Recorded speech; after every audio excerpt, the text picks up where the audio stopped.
Hello there, I'm here today to talk to you a little bit about the Spectrum Noir markers that are an alcohol-based pen, and I'm using the Memento ink to stamp the image, and the image comes from Tim Holtz from a set that is called Bird Crazy, and it has got these beautiful birds in it. It's called Bird Crazy CMS 212.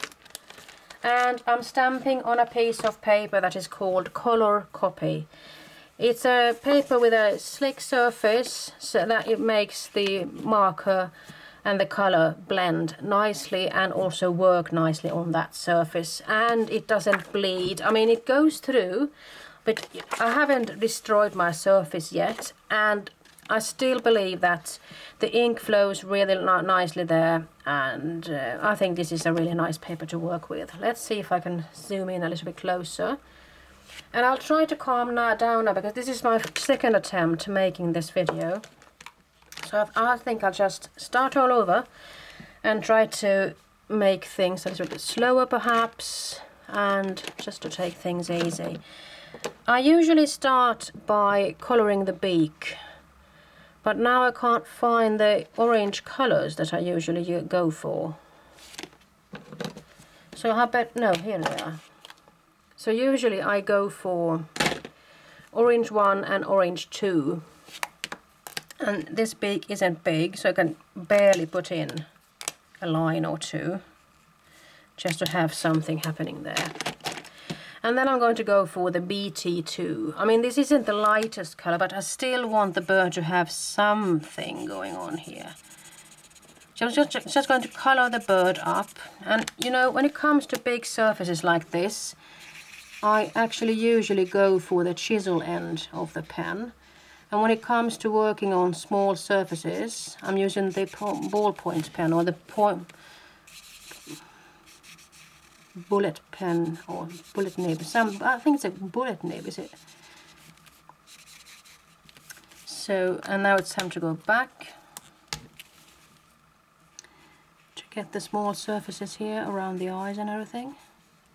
And if you are the person who is accustomed to using the Copic marker, you could buy some extra nibs to put on, change the chisel nib here, just by pulling it out and putting in the nib in back again, and just holding the pen like this, and let it run there for perhaps a half a minute or a minute, and then you can start coloring with it. So in this case, the bird has got a sort of a green-blue color, which doesn't really correlate to the color of the marker's end there. So that is something to bear in mind. Now I'm going to go for the BT3 just to see how much of a difference I'm getting. Now I'm going to put in a sort of a broad line like this, just to give the bird some character.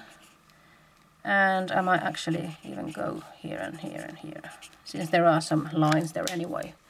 And then I'm going to go for the BT4. I'm just going to put in a thinner line. So working with these pens that are close to one another in number and shade and everything, I can get a really soft blended effect. And now it's time to go back to the BT2. I mean, if you were to start with the BT1, of course, then you could have gone with BT1, perhaps BT2 and BT3, if you wanted to make a paler bird. But now I'm going to color the whole bird up once more.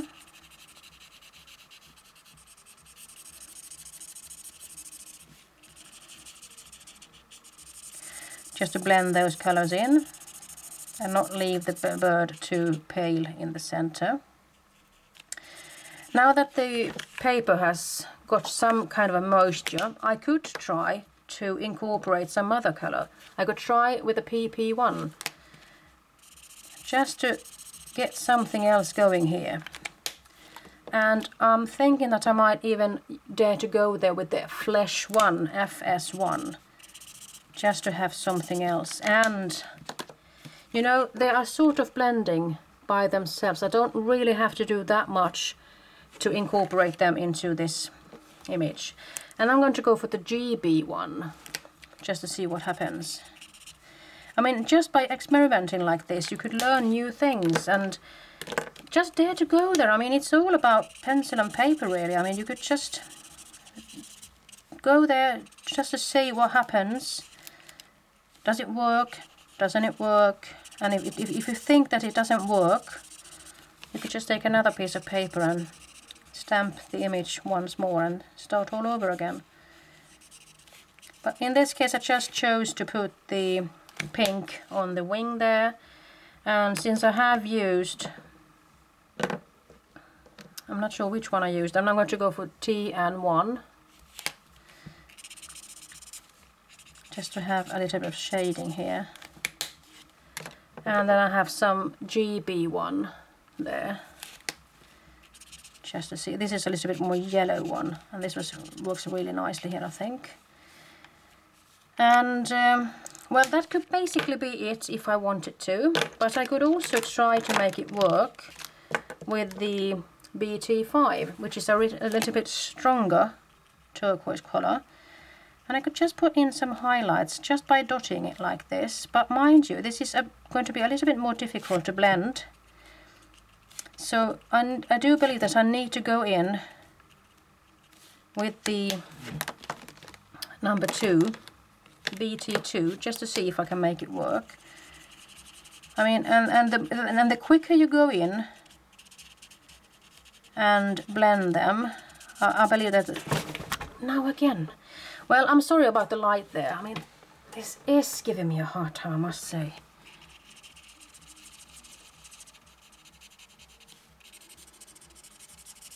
And it's a good thing to keep the paper a little bit wet, so you don't wait too long by going in and colouring everything up again. So it doesn't really blend as nicely, so I have to go with the BT3 again.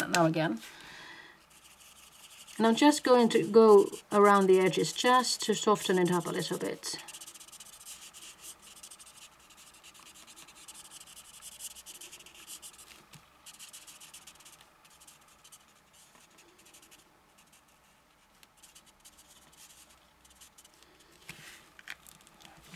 So what about the wing and the tail feather there? I should do something with that. I could try with the CG one. It's a sort of a green hue, I believe. Well, I think that this could do as an example of how you can incorporate colors that you don't really think that you can incorporate. Let me show you some other things that I have worked on. Here I have gone with a sort of a golden yellow color, and I have incorporated some pink there.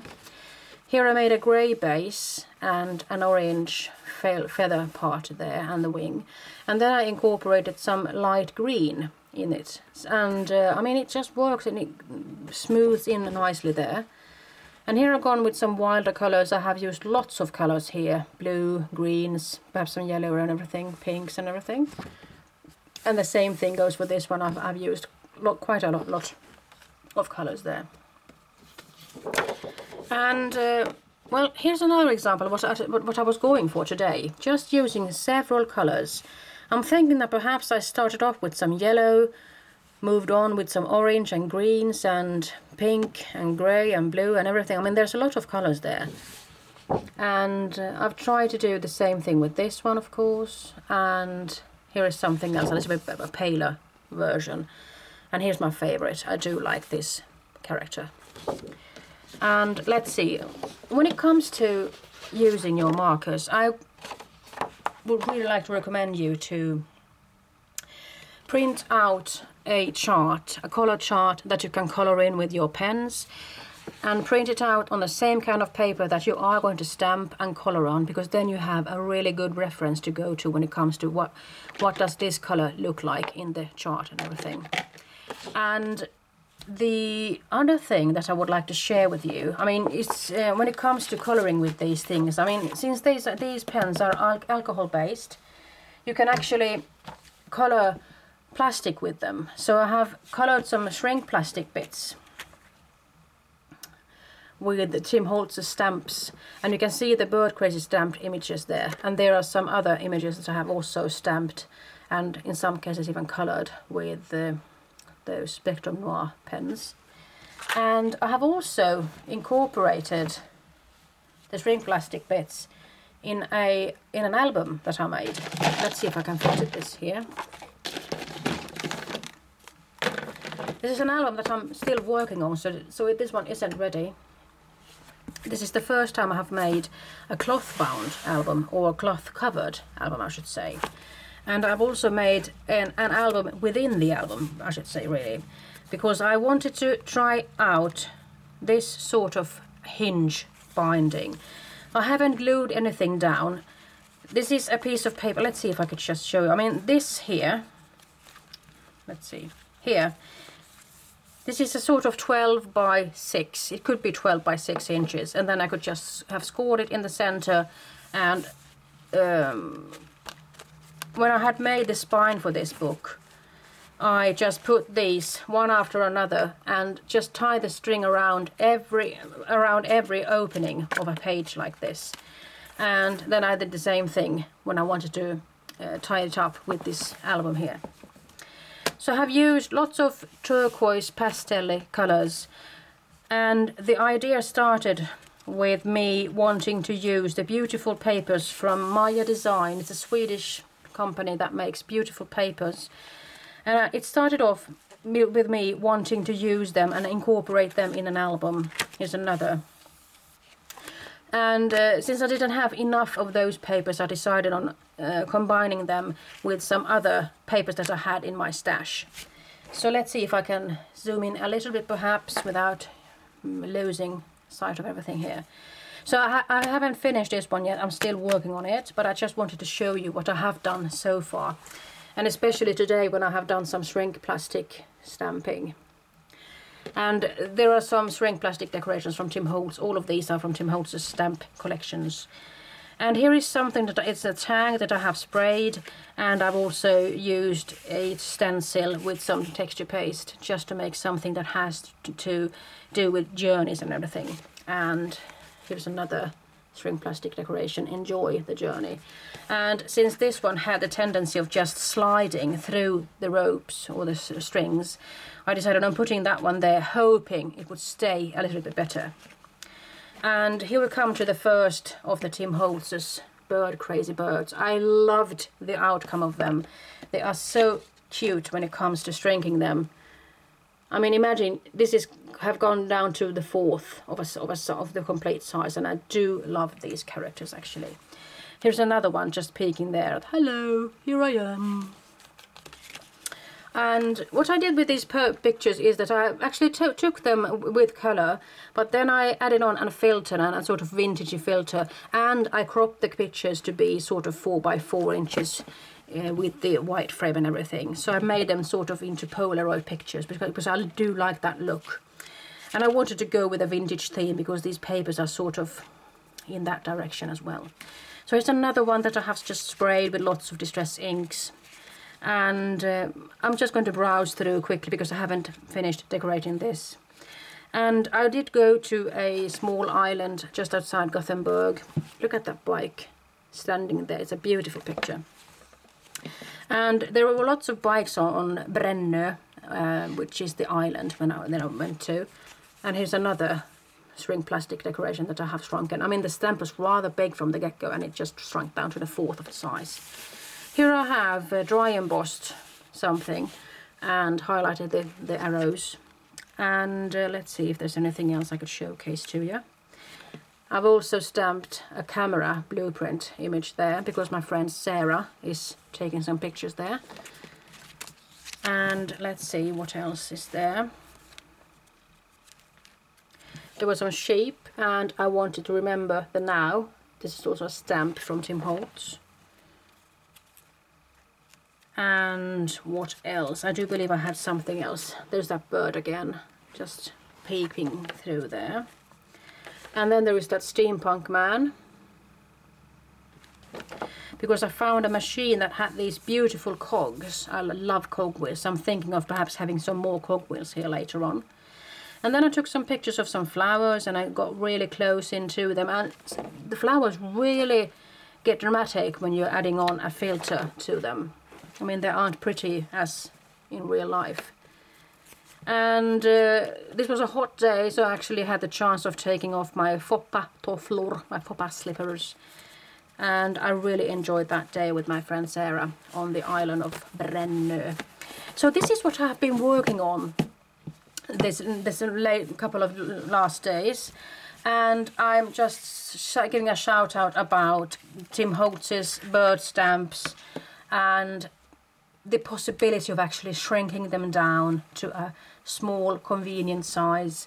And just, I had lots of fun getting acquainted with these Spectrum Noir pens, I must say. So with a companion of Copic markers, I mean, these are as good as the Copic markers, I should say. They are cheaper, of course. They are sold in 6-packs, and they come sort of 3 and 3 in 2 different hues, or perhaps in the same hue category. I mean, you might also be able to buy them in bulk packages, and also if you want to go for the brights and the pastels and everything, then you get 24 pens in a pack. So be on the lookout for these. I mean, these are rather fun, I must say. So I'm going to sign off right now, and I think I'll be back with something else in a couple of days. I'm not really sure what to do next, but I hope to see you next time. Bye-bye.